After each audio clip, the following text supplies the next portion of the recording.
Selamat pagi, Panas dan teman-teman. Kami dari kelompok 2 akan membahas mengenai profit center.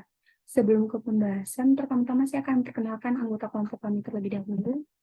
Yang pertama ada Agustinus bin Abraham dengan NIM 21139. Yang kedua ada Laurentius Andika Paramarta dengan NIM 21140. Yang ketiga saya sendiri, Leni Jessica dengan NIM 21145. Dan yang terakhir ada Indra Borno Kutayan dengan NIM 21167. Profit center atau pusat laba adalah divisi yang bertanggung jawab atas pendapatan dan biaya penggunaan untuk memperoleh keuntungan, di mana pusat laba adalah pusat tanggung jawab yang memiliki wewenang untuk mengendalikan biaya dan menghasilkan pendapatan. Selanjutnya, general consideration. Terdapat 2 poin. Yang pertama, organisasi fungsional adalah organisasi di mana suatu produksi atau pemasaran utama dilakukan oleh unit organisasi yang terpisah. Yang kedua, ketika suatu organisasi diubah menjadi organisasi, di mana setiap unit utama bertanggung jawab baik atas produksi maupun pemasaran, maka ini disebut dengan divisionisasi. Selanjutnya, condition for delegating profit responsibility. Dalam hal ini, keputusan manajemen melibatkan usulan untuk meningkatkan beban dengan harapan bahwa hal ini akan menghasilkan peningkatan yang lebih besar dalam pendapatan penjualan. Untuk dapat mendelegasikan hal tersebut, ada 2 kondisi yang harus terpenuhi. Yang pertama, manajer harus memiliki akses ke informasi yang relevan yang dibutuhkan dalam membuat keputusan yang serupa. Yang kedua, harus ada semacam cara untuk mengukur efektivitasnya suatu trade-off yang dibuat oleh manajer. Dalam membuat pusat laba, langkah utama yang harus dilakukan adalah menentukan titik terendah dalam organisasi di mana kedua kondisi tadi sudah terpenuhi. Selanjutnya, prevalence of profit centers. Di sini teman-teman dapat melihat tabel survei yang berasal dari luar negeri, di mana hal ini menunjukkan ketergantungan 3 negara pada konsep pusat laba. Selanjutnya, profit center benefit. Yang pertama, kualitas keputusan dapat meningkat karena keputusan tersebut dibuat oleh para manajer yang paling dekat dengan titik keputusan. Yang kedua, kecepatan dari pengambilan keputusan operasional dapat meningkat karena tidak perlu mendapat persetujuan terlebih dahulu dari kantor pusat. Yang ketiga, manajemen kantor pusat bebas dari pengambilan keputusan harian sehingga dapat berkonsentrasi pada hal-hal yang lebih luas. Yang keempat, manajer yang tunduk pada hanya sedikit batasan dari korporat lebih bebas untuk menggunakan imajinasi dan inisiatifnya. Yang kelima ada karena pusat-pusat laba serupa dengan perusahaan yang independen, maka pusat laba memberikan tempat pelatihan yang sempurna bagi manajemen umum. Yang keenam, kesadaran laba dapat ditingkatkan karena para manajer yang bertanggung jawab atas laba akan selalu mencari cara untuk meningkatkan labanya. Yang ketujuh, pusat laba memberikan informasi yang siap pakai bagi manajemen puncak mengenai profitabilitas dari komponen-komponen individual perusahaan. Dan yang terakhir, karena keluaran atau output yang dihasilkan telah siap pakai, maka pusat laba sangat responsif terhadap tekanan untuk meningkatkan kinerja kompetitifnya. Selanjutnya, difficult profit centers. Yang pertama, pengambilan keputusan yang terdesentralisasi akan memaksa manajemen puncak untuk lebih mengandalkan laporan pengendalian manajemen dan bukan wawasan pribadinya atas suatu operasi. Yang kedua, jika manajemen kantor pusat lebih mampu dan memiliki informasi yang lebih baik daripada manajer pusat laba, maka kualitas keputusan yang diambil pada tingkat unit akan berkurang. Yang ketiga, perselisihan dapat meningkat karena adanya argumen-argumen mengenai harga transfer yang sesuai, pengalokasian biaya yang tepat, dan kredit untuk pendapatan yang sebelumnya dihasilkan secara bersama-sama oleh 2 atau lebih unit bisnis. Yang ketiga, unit-unit organisasi yang pernah bekerja sama sebagai unit fungsional akan saling berkompetisi satu sama lain. Yang keempat, divisionisasi dapat mengakibatkan biaya tambahan karena adanya tambahan manajemen, pegawai, dan pembukuan yang dibutuhkan, dan mungkin mengakibatkan duplikasi tugas di setiap pusat laba.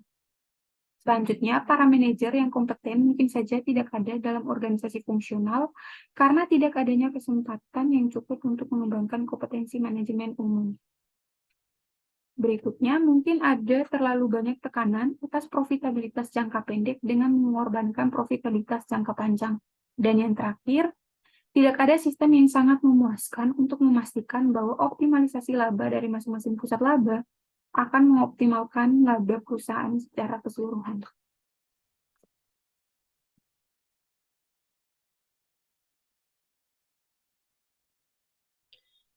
Kemudian kita akan masuk di unit bisnis sebagai pusat laba. Hampir semua unit bisnis diciptakan sebagai pusat laba karena manajer yang bertanggung jawab atas unit tersebut memiliki kendala dalam pengembangan atau memiliki kendali atau pengembangan produk, proses produksi, ataupun pemasaran. Dan para manajer juga berperan untuk mempengaruhi pendapatan dan beban sedemikian rupa sehingga dapat dianggap bertanggung jawab atas laba bersih. Seperti yang akan ditunjukkan pada bagian berikut mengenai wewenang seorang manajer dapat dibatasi dengan berbagai cara yang dicerminkan dalam desain atas operasi pusat laba. Dan mengenai batasan atau wewenang unit bisnis. Untuk memahami sepenuhnya manfaat dari konsep pusat laba, manajer unit bisnis akan memiliki otonomi seperti presiden dari suatu perusahaan independen. Dalam praktik sehari-hari, otonomi semacam ini tidak pernah ada. Lebih jauh lagi, jika semua wewenang yang diberikan oleh Dewan Direksi kepada CEO didelegasikan kepada manajer unit bisnis, maka berarti bahwa manajemen senior melepaskan tanggung jawabnya sendiri. Akibatnya, struktur unit bisnis mencerminkan trade-off antara otonomi unit bisnis dan batasan perusahaan. Efektivitasnya suatu organisasi unit bisnis sangat bergantung pada hal tersebut. Kemudian kita masuk di batasan dari unit bisnis lain. Salah satu masalah utama yang terjadi ketika suatu unit bisnis harus berurusan dengan unit bisnis lain sangatlah berguna untuk memikirkan pengelolaan suatu pusat laba dalam hal pengendalian atas tiga keputusan. Tiga keputusan atas tiga jenis keputusan tadi. Yang pertama, keputusan produk itu bisa mengenai barang atau jasa apa saja yang harus dibuat ataupun dijual. Kemudian yang kedua, keputusan pemasaran itu bisa mengenai bagaimana, di mana, dan berapa jumlah barang atau jasa yang akan dijual. Kemudian yang ketiga, keputusan perolehan atau sourcing, bagaimana mendapatkan atau memproduksi barang atau jasa tersebut. Karena jika seorang manajer unit bisnis mengendalikan ketiga aktivitas tersebut, biasanya tidak akan ada kesulitan dalam melaksanakan tanggung jawab laba dan mengukur kinerja perusahaan. Kemudian sekarang kita masuk di batasan dari manajemen korporat. Batasan-batasan yang dikarenakan oleh manajemen korporat dikelompokkan menjadi tiga bagian lagi. Yang pertama, batasan yang timbul dari pertimbangan-pertimbangan strategis. Yang kedua, batasan yang timbul karena adanya keseragaman yang diperlukan. Dan yang terakhir, yang ketiga, batasan yang timbul dari nilai ekonomi sentralisasi. Karena hampir semua perusahaan mempertahankan beberapa keputusan, terutama keputusan mengenai hal finansial pada tingkat korporat, setidaknya untuk aktivitas-aktivitas domestik. Artinya, salah satu batasan utama atas unit bisnis yang berasal dari pengendalian korporat terhadap investasi baru, unit bisnis yang ada harus saling bersaing sehingga satu sama lain itu mendapatkan bagian dari dana yang tersedia. Kemudian akan dilanjutkan teman saya. Selanjutnya kita akan membahas pemasaran. Nah, suatu aktivitas pemasaran dapat diubah menjadi pusat laba dengan membebankannya pada harga pokok penjualan. Harga transfer yang dibebankan ke pusat laba harus didasarkan pada standar keluar dan bukan harga pokok sebenarnya dari produk yang dijual, di mana harga transfer yang dibebankan harus berdasarkan biaya standar dan bukan biaya produk yang terjual. Contohnya adalah seperti pengenalan pasar dan segmentasi. Pusat laba ini perlu memahami pasar dan segmentasi pelanggan mereka dengan baik. Ini melibatkan pengidentifikasian siapa target pasar mereka, apa kebutuhan dan preferensi pelanggan, serta bagaimana mereka dapat memenuhi kebutuhan tersebut. Selanjutnya, kita akan membahas manufaktur. Aktivitas manufaktur biasanya merupakan pusat pengeluaran, dengan manajemen dinilai berdasarkan kinerja versus biaya standar dan anggaran overhead. Peran manufaktur dalam pusat laba pada suatu perusahaan sangatlah penting, karena manufaktur adalah salah satu bagian utama dari rantai nilai perusahaan yang dapat mempengaruhi pendapatan dan profitabilitas pada suatu perusahaan. Namun ada 3 peran penting manufaktur dalam pusat laba. Yang pertama yaitu manufaktur memiliki peran strategis dalam mencapai tujuan finansial melalui efisiensi operasional perusahaan. Lalu yang kedua ada peningkatan kualitas produk, dan yang terakhir adalah optimalisasi pendapatan. Pusat laba manufaktur bertanggung jawab untuk memaksimalkan laba dan memberikan nilai tambah kepada perusahaan secara keseluruhan. Selanjutnya kita akan membahas unit pelayanan dan pendukung.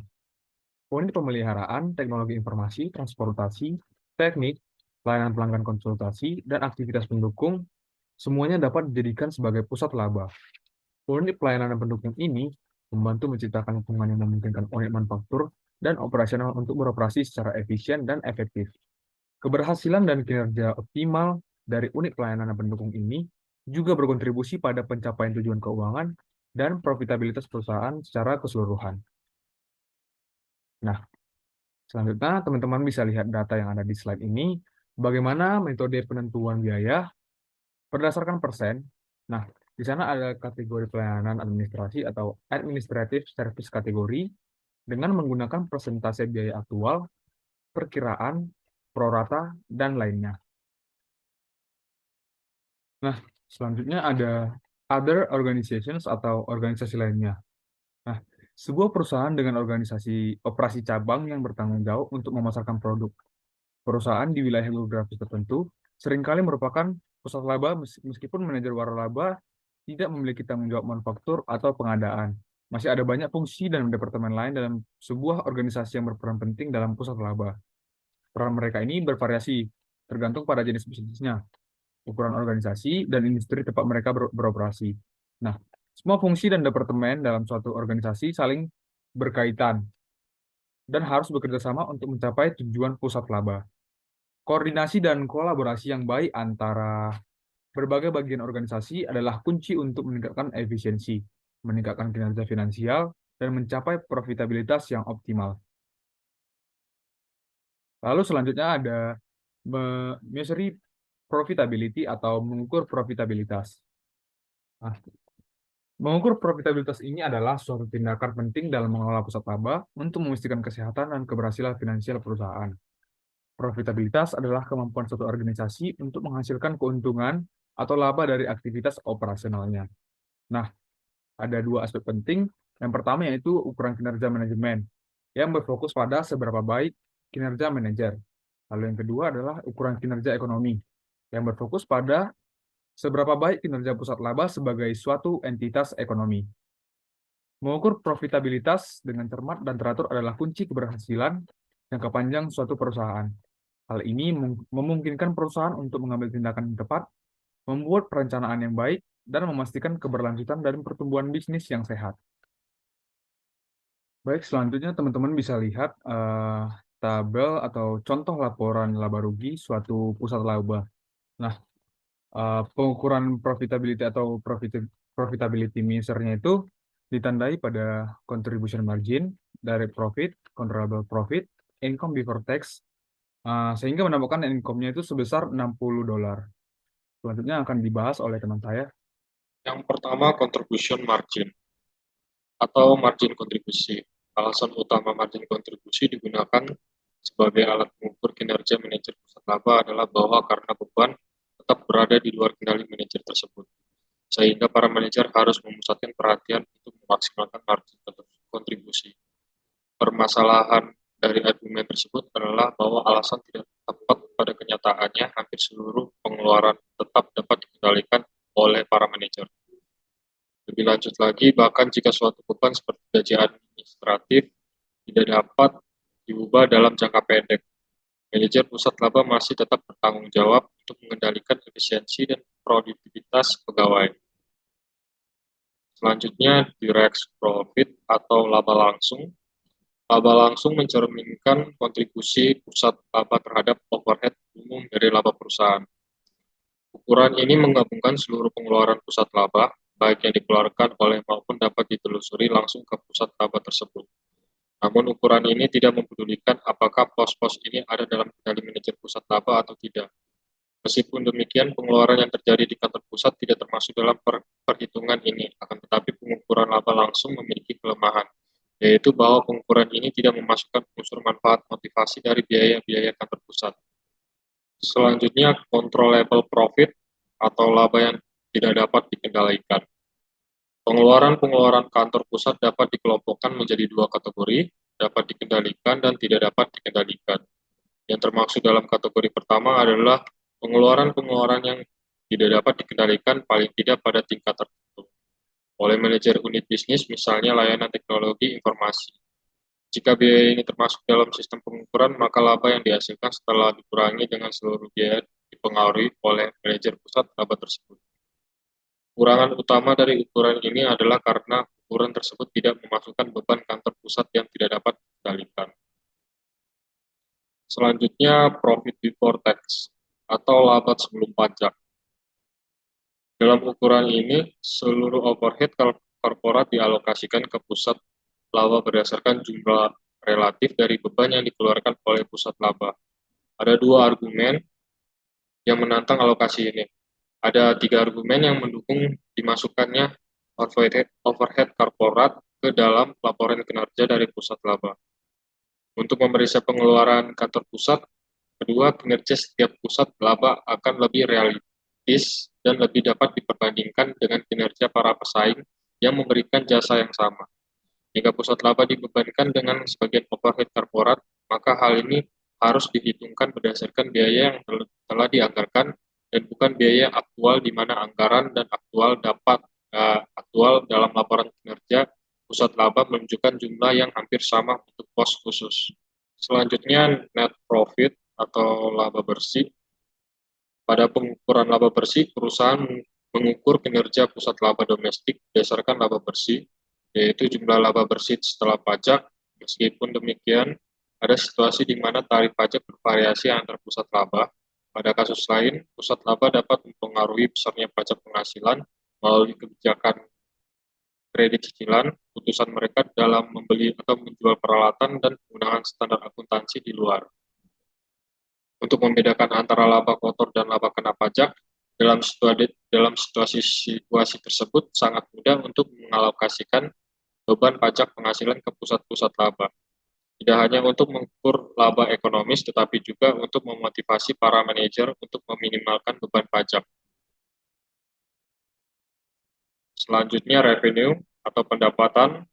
Selain pendapatan tersebut, ada hal-hal yang berkaitan dengan pendapatan umumnya yang memerlukan pertimbangan.